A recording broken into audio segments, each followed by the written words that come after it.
Salut les amis, c'est Nicolas, et aujourd'hui on se retrouve pour la suite de Death Game. Donc dans le dernier épisode, nous étions arrêtés au moment où nous avions voté. Enfin, nous étions arrêtés au moment où le maître du jeu nous avait dit que quelqu'un avait gagné le vote. Mais du coup, je vous signale qu'on avait quand même deux personnes qui devaient mourir. Donc Courtenay, par rapport au fait qu'elle devait tuer Anna. Et justement, Anna, parce qu'elle voulait qu'on vote pour elle. Parce qu'elle ne voulait pas possiblement tuer un autre innocent. Donc, qui est mort? Est-ce que c'est Anna ou Courtenay? Et surtout, est-ce que du coup le jeu va s'arrêter? C'était quelque chose qu'on va voir maintenant. Donc on continue le chapitre. Et c'est parti. Les paroles du maître du jeu m'emplissent de terreur. Même avant que l'écran ne soit éteint, je me précipite vers la porte. Le corps de Courtenay est exposé au même endroit que les autres. Ça me rend malade. Tout autour, les autres émergent de leur maison. Quoi? Mais ça aurait dû être une égalité. C'était l'idée de Nana. Est-ce que ça veut dire que Courtenay n'a pas écouté? Attends, le maître a dit que ce n'était pas le tueur. Ça veut dire que finalement ce n'était pas Courtenay finalement.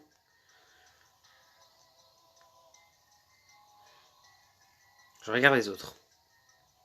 Madi, Tetsu, Anna, Kamiko. L'un d'entre vous serait un meurtrier. Anna se recouvre le visage de ses mains et se retrouve à genoux. Pourquoi? Pourquoi? Nous aurions pu faire une égalité. Qu'est-ce que Courtenay a dit hier? Elle a dit qu'elle ne voulait pas voter pour moi. Elle avait peur que tu remportes le vote? Je suppose. Elle a dit qu'elle votera pour le vrai tueur. Le vrai tueur? Est-ce qu'elle a dit qui? Non, je pense. Je pense qu'elle avait déjà accepté son destin. Quelle horreur. Je ne pense pas qu'il est tueur. Après tout ce que nous avons vu, comment tu peux dire ça? Le maître du jeu veut qu'on se méfie les uns des autres. Si nous travaillons ensemble, nous pouvons le vaincre. Quelqu'un a voté pour la mort de Lloyd. Quelqu'un aide le maître depuis l'intérieur. Nous ne pouvons pas en être sûrs. Avec toutes ces caméras, il peut voir ce qu'il se passe. Il pourrait facilement nous faire croire qu'il est un complice. Tu le penses vraiment? Oui. À partir de maintenant, nous devrions rester ensemble autant que possible. Personne ne devrait s'éloigner seul. Attends, comment être sûr que tu n'es pas la tueuse et que tu n'essayes pas de faire en sorte qu'on se retrouve seul avec toi? Quoi? Je veux dire, j'ai confiance en Nicolas, mais je vous connais à peine. Peut-être qu'un duo serait trop dangereux. Nous devrions rester ensemble tous les 5. Mais si quelqu'un travaille pour le maître du jeu, il pourrait saboter nos plans. Il faut rester en groupe. Je savais que tu comprendrais. Mais, c'est sûr, tu es prêt à rester avec moi, pas vrai? Alors faisons en sorte de ne jamais bouger sans être tous les deux. Je regarde les autres.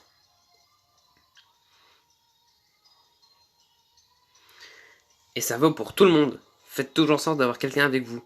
Et le, et le, et le plus vous serez, le mieux ce sera. Tu veux dire tout le temps? Bah, je suppose que nous serons en sécurité dans nos maisons. En sécurité, nous ne sommes pas en sécurité ici. Nous ne serons jamais en sécurité. Qu'est-ce qu'on va faire? Nous rentrons dans nos maisons respectives pour le moment. Tout ça semble sans espoir et nous n'avons toujours pas de plan. Nous devons trouver le moyen de découvrir l'identité du maître du jeu. Et ce qu'il nous veut. Ou un moyen de s'enfuir, ou... Alors qu'on toque à la porte. Je me lève pour y répondre, mais j'hésite. Et si c'était le meurtrier? J'ouvre la porte avec prudence. Je suis désolée de te déranger, Nicolas. Je peux te parler en privé? Le tueur voudrait se retrouver seul avec sa prochaine victime. C'est sûrement un piège. À quoi je pense? C'est Maddy. Aucune chance que ce soit la meurtrière. Mais alors que je la regarde, je ne peux m'empêcher de tout remettre en question. Qui puis-je croire? Que devrais-je éviter? Est-ce que le maître du jeu essaye de nous monter les uns contre les autres? Nicolas? J'ai envie d'être seule en ce moment. Oh, oh, je comprends. Désolé. Non, ce n'est pas grave. Elle tousse l'air gêné puis retourne vers sa propre maison. Désolé, m'a dit. Après tout, mieux vaut prévenir que guérir.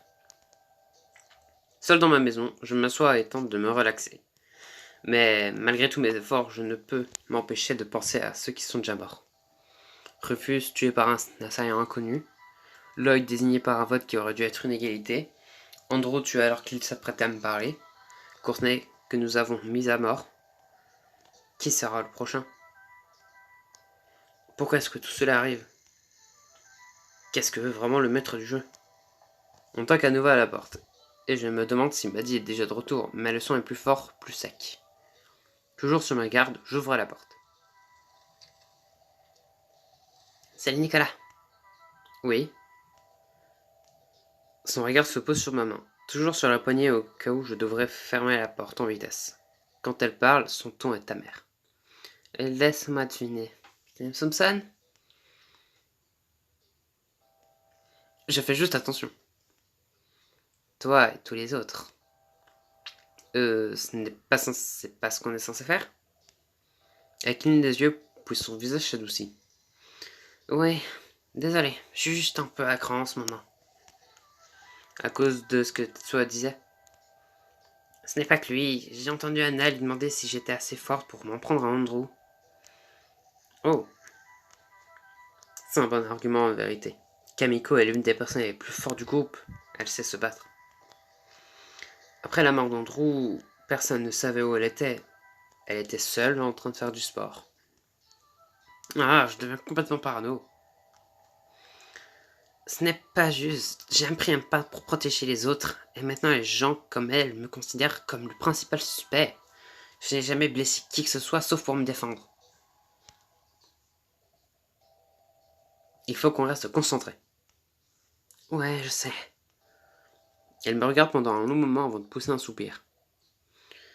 Je suppose que je devrais rentrer chez moi pour repenser à tout ça. D'accord. Elle sort et je ferme derrière elle. Seul avec mes pensées, je combats la paranoïa qui menace de me rendre fou. Y a-t-il vraiment un tueur parmi nous? Qui puis-je croire? Comment pouvons-nous nous enfuir? Je n'ai aucune réponse et quand une toque pour la 3e fois à la porte, je suis tellement surpris que je saute au plafond. J'ai la cote aujourd'hui. Je reste alerte au cas où et j'ouvre la porte. J'ai besoin de te parler. Tetsu, bien sûr, entre. Non, pas ici. On peut pas parler ici? Je t'en prie, Nicolas, fais-moi confiance. Eh bien, c'est mon meilleur ami. Je regarde Tetsu et hésite. Difficile de ne pas être troublé par une requête pareille. Tu me fais confiance, pas vrai? Bien sûr que oui. Son expression s'adoucit et me donne une tape dans l'épaule. J'étais inquiet pendant un instant. Allez, viens, on y va. Tetsu me guide loin des maisons et vers la périphérie de la fausse ville du maître du jeu. Où allons-nous? Nous y sommes presque. Tu vas me montrer quelque chose? Qu'est-ce qui se passe? Je te le dirai dans une minute. D'accord. Il me guide vers un bâtiment que je n'avais encore jamais vu. Conscient des plèches spatiées dans d'autres bâtiments, je le suis avec prudence. C'est vide. Pourquoi sommes-nous ici? Désolé pour tout ce secret, Nicolas. Je vais t'amener dans un endroit où le maître ne pouvait pas nous entendre. Mon estomac se noue. Il ne peut pas nous entendre aussi? Attends, comment tu le sais? Parce que... La lumière s'éteint tout à coup. Quoi? Tatsu, qu'est-ce qui se passe? Des bruits de pas résonnent à travers le bâtiment. Le son me donne la chair de poule. Tetsu, c'est toi? Non, c'est lui, il est là. Le bruit de pas se rapproche. Nicolas! Nicolas, le maître de jeu est... Un tir part et le réduit au silence. Le bruit sourd qui s'ensuit me coupe le souffle. Je regarde les ténèbres qui m'entourent pour le moindre signe de menace. Devrais-je fuir? Devrais-je rester ici? Toujours en pleine hésitation, les lumières reviennent. Et sur le sol en face de moi, Tetsu est étendu mort. Qui a-t-il été dessus? Qu'est-ce qu'il essaye de dire, Nicolas? Nicolas va-t-il survivre au jeu pervers du maître? Découvrez-le dans le prochain chapitre. Eh ben dis donc, bon bah on a perdu un meilleur ami. Qui est d'ailleurs mort aussi au moment où il voulait nous dire quelque chose. Hein. Après ça peut être un piège. Hein. Parce qu'en soit Kamiko, elle était peut-être aussi toute seule quand Andrew est mort. Mais les autres pourraient d'un coup penser que, vu que nous aussi nous devions aller voir Andrew, ça pourrait être nous qui l'avons tué. Et du coup là nous étions quand même censés être tout seuls avec Tetsu. Sauf que là, quelqu'un l'a tué. C'est ballot. Mais bon, on verra quand même ça dans le prochain épisode. Mais surtout, là, on sait très bien que du coup, il ne reste que 3 personnes. Enfin, du coup, 4 si on se compte nous. Mais il ne reste du coup que Maddie, Anna et Kamiko. Donc l'une des 3 est forcément la tueuse. Et c'est ça qui est triste. Vu que c'est forcément l'une des tueuses.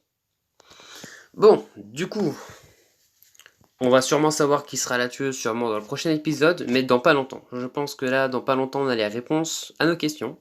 Et on aura peut-être aussi l'identité du maître du jeu. Enfin, je pense qu'on devrait le savoir, sinon c'est un peu triste.